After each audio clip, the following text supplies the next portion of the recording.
Olá, hoje na TV Atualidades falaremos com o professor Agostinho Zequim sobre um projeto de lei que tramita no Senado Federal sobre trabalho remoto. Seja bem-vindo, professor.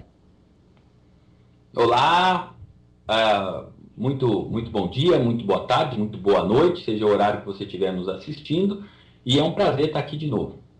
Professor, nós vamos falar um pouquinho sobre essa notícia, né, sobre esse projeto. Nós vamos formular para o senhor 3 perguntas. A primeira é a seguinte: existe diferença entre o trabalho realizado nas dependências da empresa e na casa do empregado?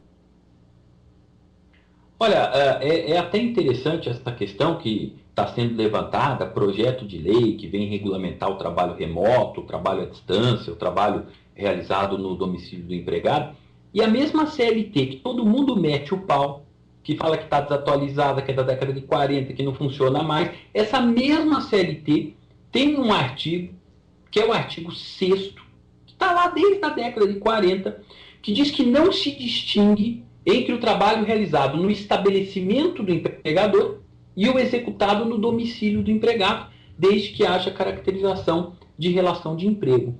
Então a CLT já dizia isso, né? E continua dizendo. Não há diferença no local da prestação dos serviços. Se o cidadão trabalha na casa dele, desde que exista, evidentemente, o vínculo empregatício, isso não existe qualquer tipo de diferença com o trabalho realizado nas dependências do empregador, lá no estabelecimento do empregador. Quer dizer, ele continua sendo empregado do mesmo jeito e, portanto, ele é beneficiário de todas as verbas trabalhistas, inclusive aquelas verbas, inclusive aqueles direitos com relação à jornada de trabalho. É claro que em situações como essas, que o trabalhador presta os serviços longe dos olhos do empregador, a gente tem uma flexibilidade aí, né? A CLT já prevê lá no artigo 62 uma situação do chamado trabalhador externo, que ele não tem a aplicação do capítulo inteiro da CLT de duração do trabalho. Portanto, ele não teria jornada de trabalho limitada a 8 horas, ele não teria uma carga semanal limitada a 44 horas, ele não teria intervalo intra-jornada mínimo, ele não teria intervalo inter-jornada mínimo, e justamente por conta desse fato, né, do empregador não ter condições de fiscalizar o horário que o empregado está trabalhando, o que é fato, né? Se você trabalha fora das dependências do empregador, o empregador não tem como saber se você começou a trabalhar às 8 da manhã, às 10, você fez meia hora de almoço, 5 horas de almoço, se à tarde você estava trabalhando, você estava passeando no shopping, né? Ele não tem como controlar. Mas é interessante você verificar que esse mesmo artigo 62, que exclui esse direito dos trabalhadores externos, ele também contém uma observação importante que às vezes a gente deixa passar. Não é todo trabalhador externo que está sem o direito de receber horas extras.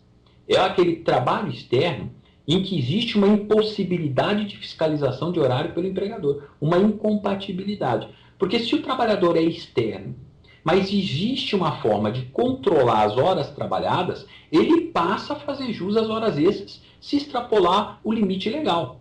Não é? Então, isso reiteradamente o TST tem entendido com motorista de caminhão.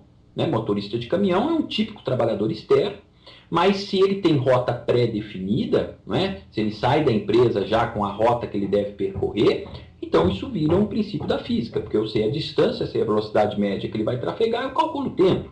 Então, eu tendo condições de calcular o tempo trabalhado, esse empregado, apesar de externo, tem o direito de receber horas extras se extrapolar o limite legal. Então, não há diferença nenhuma entre o trabalho realizado nas dependências do empregador, lá no estabelecimento, e aquele realizado no domicílio do empregado. Professor, para a gente amarrar aí o tema, o senhor já falou um pouquinho nessa primeira pergunta. Então, o empregado que trabalha fora da empresa, ele pode ter direito a horas extras, é isso? Quais são as situações, né?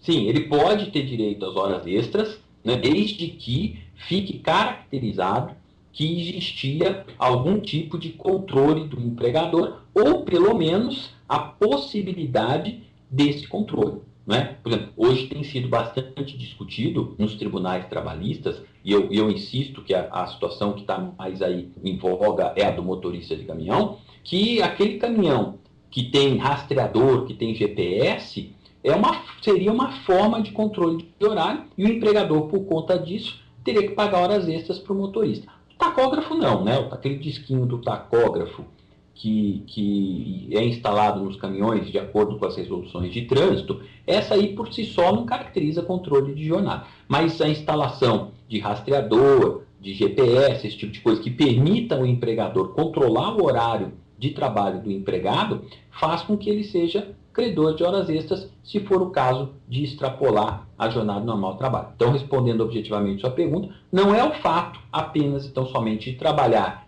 externamente que retira do empregado o direito a receber horas extras. Para finalizarmos, professor, nós gostaríamos de saber do senhor como será feita a prova em relação à quantidade de horas trabalhadas. Bom, é tudo muito bonito a gente falar em teoria, né? Que ele pode ter esse direito e tal. E você pegou num ponto interessante. A dificuldade nossa aqui vai ser de provar. De fato, isso não é fácil, né? Principalmente nessa questão que está sendo debatida, do trabalho remoto, né? E a gente não pode fazer vista grossa para isso, né? Isso é uma tendência mundial, né? O Brasil está até tardiamente entrando nessa, porque isso já é praxe nos Estados Unidos, em alguns países da Europa, até porque as empresas estão diminuindo de tamanho, não é? Se você tem lá trabalhadores que prestam um serviço eminentemente intelectual, e hoje com a facilidade de comunicação que a gente tem, não precisa ficar lá nas dependências da empresa, não tem razão para isso. Então tem empresas nos Estados Unidos que diminuíram metade do seu espaço físico, né? Empresas que tinham lá 100 empregados trabalhando e hoje tem 50.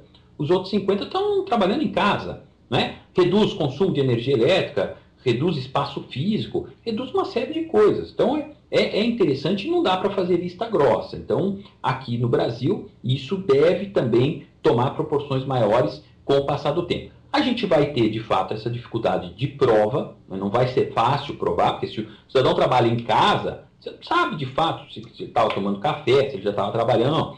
Quer dizer, tem algumas situações que você vai conseguir. Por exemplo, se o empregado tiver que fazer o logon no computador dele, e depois o log-off quando terminar. Então, quer dizer, aí já você consegue aí uma prova concreta de que quando ele ligou o computador foi para prestar o serviço, e quando ele desligou ele parou de prestar. Eu tenho, inclusive, aconselhado muitas empresas que me consultam sobre esse assunto, para quando contratam um empregado que vai trabalhar na casa dele e por computador, de já constar no contrato de trabalho que o computador deve ser ligado, por exemplo, às 8 horas da manhã, deve ser desligado no horário do intervalo para as refeições, né, de 1 ou 2 horas, seja lá o que ficar pactuar, deve ser religado depois, e no final, lá, se for o caso, 6 horas da tarde, ele deve ser desligado, e o empregado não deve, portanto, atender qualquer chamado. Quer dizer, então, isso cria-se uma obrigação contratual, que é justamente para que se evite que amanhã ele venha alegar que ficou a noite inteira, a madrugada inteira, que não parou para almoçar com o computador. Quer dizer, constando isso no contrato de trabalho e você tendo uma prova documental posterior que o computador permaneceu ligado, a empresa já tem uma prova de que não houve prestação de serviços fora daquele horário.